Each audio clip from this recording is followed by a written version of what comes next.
नमस्कार, मैं रेखा नाथवाल और अभी हम हेमकुंज कॉलोनी में पहुंचे। यहाँ पर जो कल रात की घटना है, बहुत ही दुखद घटना घटित हुई है, उसी पर हम बातचीत करेंगे। क्या घटना घटित हुई है? कल रात की बात है, करीब 7:50 या 8 बजे से कुछ पहले की। हम अपने घर में बैठे थे, रात का समय था, सर्दियों के दिन है, सब दरवाजे बंद थे। अचानक से ऐसी आवाज़ आई जैसे कांच टूटा हो। तो मैं और मेरे हस्बैंड हम दोनों निकले बाहर।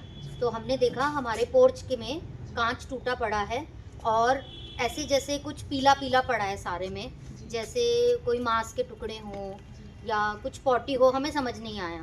कांच सारे में बिखरा पड़ा था। हमारा सीसीटीवी किसी वजह से ख़राब था, तो हम सामने आए। हमारे ये हैं पड़ोसी चौहान जी, तो उनके। आपका घर जो है ये सामने वाला घर है? हाँ जी, बिल्कुल आमने सामने है हमारे घर। तो इनके यहाँ जो सीसीटीवी है वो हमारा गेट भी कवर करता है। तो मैंने सोचा कि मैं आंटी से कहूँगी कि आपके सीसीटीवी में हम देखेंगे। जैसे ही आंटी का गेट खोला, आंटी के घर में भी वही सेम चीज़ थी। वही हमने सीसीटीवी में देखा, आंटी ने देखा, उनकी बेटी आई हमारे साथ, उसने भी देखा। फिर हमने रिकॉर्डिंग चेक करी तो उसमें पूरा शक्ल आ रही है एक आदमी की। वो बैग से शीशी निकाल रहा है, पहले इनके घर फेंक रहा है चौहान जी के, फिर हमारे यहाँ, और निकल गया वो।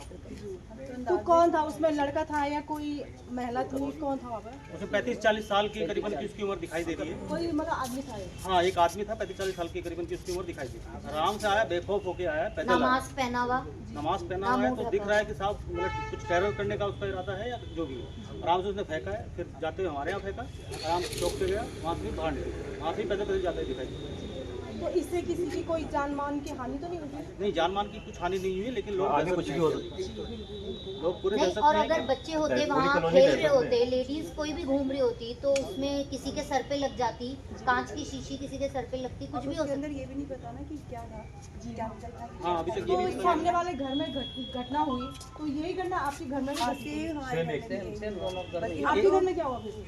हमारे घर में भी ऐसी बॉटल गिरी हुई थी पानी का, जिससे उसके सब कुछ दाने दाने से दिखे, येलो येलो कलर के। तो आपको भी उसी समय पता चला जब हमको जब ये आए ना अंदर, इन्होंने बताया, तब हमको पता चला कि पता तो मम्मी को पता गया था, लेकिन हमको लगा कि जैसे कोई बल्ब फटा, कुछ फटा है। ऐसा नहीं था कि मतलब कांच टूटा है। वो जब दीदी आई, हम अपने अंदर घर में चेक कर रहे थे कि क्या हुआ है, तब तक ये आए, इन्होंने बताया। तब तक इन्होंने बाहर देख लिया था, फिर ये अंदर आके बताया। उन्होंने फटाफट कैमरे चेक करे। हम तो पहले सोचे थे हो सकता है कोई गाड़ी से या बाइक से आया होगा, भाग गया होगा। हमने नहीं सोचा था इतना बेखौफ होकर हमारी गली के अंदर आया बंदा।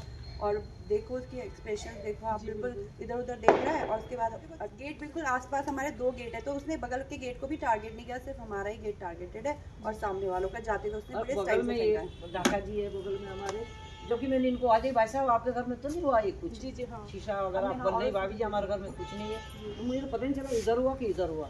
तो ये एक सामने वाला घर और ये घर में ये घटना घटी, दो घर। और ये अगल बगल की कोई ऐसे नहीं, जहाँ ये घटना अगल घटी? बगल कहीं रात में आमने सब इकट्ठे सामने, हुए थे सब। आमने सब सामने। पटे हो गए थे रात को पूरा। पर ये 11 साढ़े 11 तक पूरा मोहल्ला बाहर था, सब पुलिस में भी गए, शिकायत करी है, पुलिस में भी बताया गया है।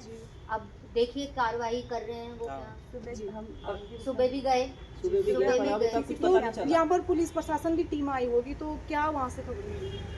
पुलिस प्रशासन ने क्या कहा था? जांच कर रहे हैं अभी, उन्होंने ले लिया, हमसे वीडियो ले ली है, जी हाँ। वीडियो उन्होंने ले लिया और बाकी अपनी जांच कर रहे हैं। उसके बाद जांच के बाद ही बताएंगे। तो उनका तो यही है। रात को भी आई थी पुलिस, रात को भी 2 आई थी, पुलिस आज सुबह आए भी थे, आई 2 पुलिस वाले, फिर आज सुबह भी आए थे। वो कह रहे हैं कि जांच करेंगे। पर यह है कि इससे दहशत फैलाने का हमें जो लग रहा है, यहाँ पर जितने भी एरिया के हैं सारे दहशत में है। कोई खुलेआम आता है और कांच की बोतल, उसके अंदर कुछ केमिकल चीजें फेंक देते हैं। अब उस केमिकल में क्या है, आगे जब पुलिस प्रशासन की जांच पड़ताल होगी तब हमें पता चलेगा उसमें उक्त व्यक्ति का क्या आखिर था, मानसिकता उसकी क्या थी। अपने घर में घूमते ही हैं, सब टहलते हैं, खाना खा के कई बार फोन पे बात करते करते चलते रहते हैं। देखिए, सबसे दुखद पहलू ये है कि कितनी रोशनी इस समय यहाँ है। जी बिल्कुल हाँ, पूरा मोहल्ला जगा हुआ है। जगह हुआ है। इसी में एक आदमी आता है और सरेआम बोतल फेंकता है, फिर दूसरे घर में बोतल फेंकता है और बेखौफ होके आराम से चला जाता है। और हम लोग पुलिस प्रशासन को शिकायत करते हैं, लेकिन अभी तक हमें कोई अपडेट पता नहीं है।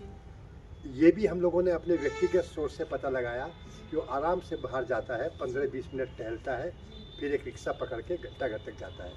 तो प्रशासन से हम लोगों की ये उम्मीद है क्यों सिर्फ इसका पता लगाए, ताकि हम लोग थोड़ी सी हिम्मत से रह जो सकें। यहाँ पर की दहशत जो बनी हुई है, आगे हम अपडेट करते रहेंगे ये वाली घटना में क्या यहाँ पर जो दहशत की स्थिति फैली हुई है उस पर प्रशासन से क्या जांच पड़ताल होती है, वो आपको उत्तराखंड संवाद के माध्यम से लगातार इन खबरों के माध्यम से आप तक पहुँचाते रहेंगे। तब तक बने रहे हमारी न्यूज के साथ उत्तराखंड संवाद।